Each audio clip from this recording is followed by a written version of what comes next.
embodiments of divine love. జన్మకు కర్మమే కారణం. It is action which is responsible for birth.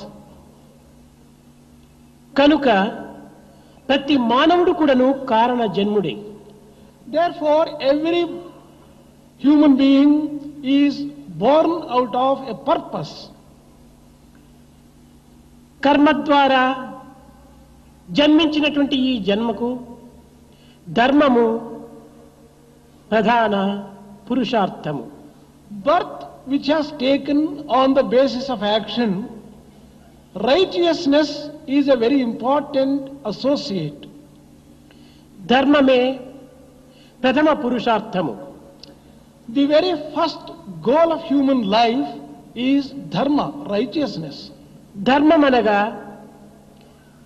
లౌకికంగా పారమార్థికంగా ఈనాడు లోకములో వ్యవహరింపచేసేటువంటిది జాతి, మత, కుల, వర్ణ, లింగము లేక ఆశ్రమం ఇలాంటి ఆధారమును పురస్కరించుకొని ధర్మములను మనము అనుభవిస్తున్నాము.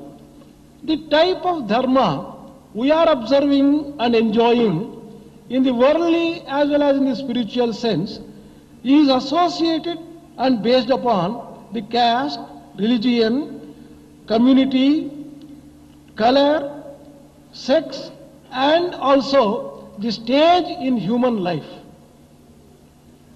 ఇది సరి అయినటువంటి అర్థము కాదు ధర్మమునకు. This is not the correct meaning for dharma. దేశ కాల పరిస్థితుల ప్రభావమునకు లోను కాక సర్వత్ర సర్వమానవునకు సమస్త దేశమునకు సమష్టి అయినటువంటి స్వరూపమే ధర్మము.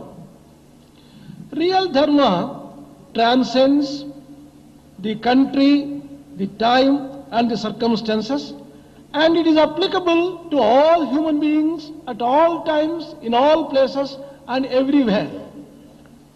మానవుని ధరించినటువంటిదే ధర్మము.